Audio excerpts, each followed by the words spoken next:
শুনছো মেহেদি, আমি একটা প্রতিষ্ঠান চালাই, ঠিক আছে?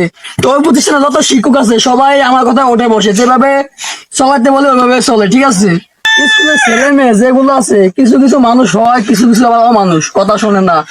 এদিকে একটা ছেলে পয়দা করছি, ও কোনো মেয়ের সাথে কথা বলে না, বলছে একটা রিলেশন কর, রিলেশন করে একটা মেয়ে নিয়ে আস, তাও করে না। মেয়ে গুণ দেখলে দুধে দুধে শুতে থাকে। আব্বা আব্বা, আমি বিয়ে করবো। বিয়ে তো করতে চাস, ঠিক আছে? তোকে বলছিস একটা মেয়ের সাথে রিলেশন কর, রিলেশন একটা মেয়ে নিয়ে আস, বা আমারে বল কিছু ব্যবস্থা, খালি কাজ বিয়ে করবো বিয়ে করবো। তো আমি যদি কথা দিতাম মিললা, বুঝলি একটা মেয়ে দেখতে মিললা, সেটা করতে পারোস না, কোনো মেয়ের সাথে কথা বলতে পারোস না, শুধু বলে বিয়ে বিয়ে, কি আর করার আছে?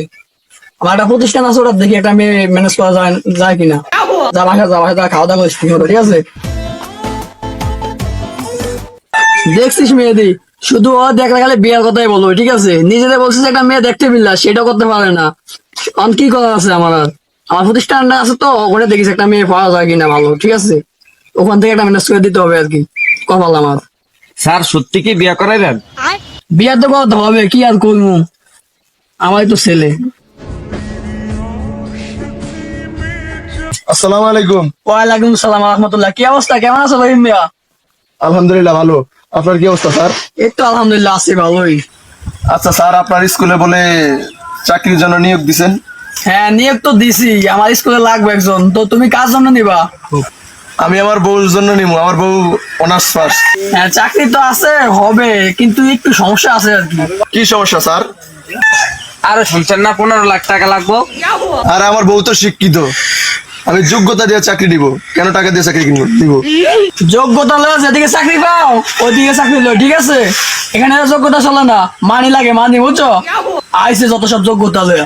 আচ্ছা ঠিক আছে।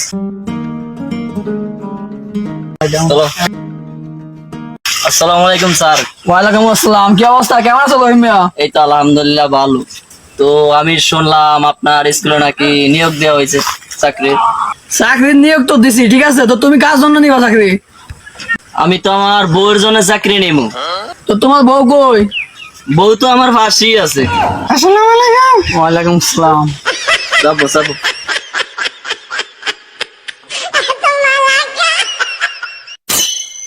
তো ভাই ভাবি কি পাস? তো আপনার ভাবি তো 2 পাস।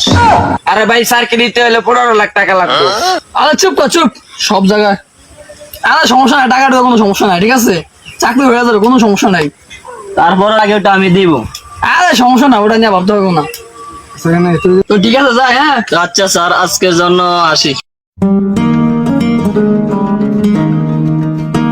অনেকদিন পরে শহর থেকে আসলাম, গ্রামে ঠান্ডা হাওয়া অনেক ভালো লাগতেছে, দেখি বন্ধুদেরকে পাই কিনা। প্রতি নিঃশ্বাসে নাম যে তোমার, দেখা আমার মনের অন্তরে। দনকে চিনলি, মনকে চিনলি, মিরাজকে চিনলি না, সি সি সি ননি সি।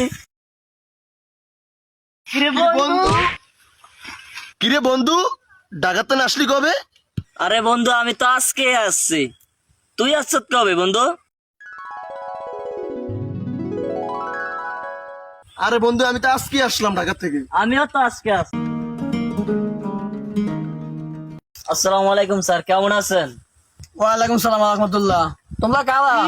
আর স্যার 24 সালে আমরা পরীক্ষা দিয়ে গেছি, আমরা তাই আপনার ছাত্র। আরে তোমাদের মতো কত ছাত্র 24 সালে, 23 সালে, 22 সালে পরীক্ষা দিয়ে গেছে। আমার এত কিছু গণার টাইম আছে নাকি? তোমরা এখন রাস্তার ঘাটে কি আলো? স্কুল চলাকালীন সময় আমরা রোডে তোমাকে কি এখানে, হ্যাঁ? এখন স্কুলে যাও না, ফলা মানে ফলা করতেছে মেয়েরা, মেয়েদেরকে ডিস্টার্ব করতেছে না, তাড়াতাড়ি বাড়ি জায়গা যাও। তো বৃত্তি পরীক্ষার সময় অনুষ্ঠান করলাম, অনেক কান্নাকাটি করলাম সবাই মিল্লা। স্যার আপনিই বলেছিলেন যে আমাদেরকে কখনো বলতে পারবেন না, নগদই ভুলে গেলেন স্যার। এই কথাগুলা বলা মানে আমার আমার মন গলা না, আর আমার প্রতিষ্ঠানের মেয়েদেরকে ডিস্টার্ব করো না। তুমি কাজ কাম না, তাড়াতাড়ি বাসা থাকো, ঠিক আছে? বাসা থাকো, রাস্তাঘাটে আসবে না আর কখনো, ঠিক আছে? রাস্তাঘাটে যেমন না থাকে, যে সময় প্রতিষ্ঠান খোলা থাকে, ঠিক আছে? আইসে যত সব, শুধু আমার প্রতিষ্ঠানের মেয়েদেরকে ডিস্টার্ব করার জন্য শুধু আমার পরিচয় দিতে আছে, ঠিক আছে? দেখছো তো করে কইছে তিনে, এই তো ব্যবহার ভালো না। শালা বিশালা আসলে তো খারাপ, তোর কথাটা ঠিক আছে, আমি তো আসলে কমাত। মামা দেখ, তোরা শহর থেকে শুধু আমি বাড়িতে থাকি, এই শালার শালা প্রত্যেকটা দিন আমার যদি রাস্তা ঘাটে রেয়ানো দেও, শালার শালা আমার কি করবো? এই পেড়া বকাটা এনে ধরিস না, এখন ডিস্টার্ব করাস। ওইদিকে আমি হুদা হইতি বাইক কাম নাই, রাস্তাঘাটে বসে আমার কি থলা যদি আমার শিক্ষক না হয়তো, আর আমি ঠিক আছে হয়তো। আমি হেডচারের এরিয়া ভাবতে আছি আমাদের এলাকায় প্রতিষ্ঠান আমাকে চিনে না, ওর নতুন করে চোখ অপারেশন করাইতে হবে। আর তারপরে যদি না চিনে ওর হাত পা ভাঙ্গা একবারে গলার লগে ঝুলে দেবো। অবস্থা নয় যে সরকারি চাকরি করার জন্য সব প্রতিবন্ধী ল্যাংরা আতুর হয়, হইলো সুদ কর ঘুষ কর। তুই কথা ঠিক কইছ। আঙ্গা এলাকার ফুলা অন্য স্যার কি দিব কয়া টেডি লেগে গেছে, কোনো টেসারি ওরি কিছু জানা, ঘুষ কর সব আলুতে। হেডচারে নিজে বলছে যে বাল্য বিবাহ বন্ধ, অথচ ওর ফলারে 10 বছরের মেয়ে বিয়া করে, এটা কি মানে নেওয়া যায়? আলার ভাই নিজে ইফটিজিং করে ঘর ছেলেরে দিয়া, আর আমরা বলি ইফটিজিং করি। চোর আমাদের বাটপার। সব পাউল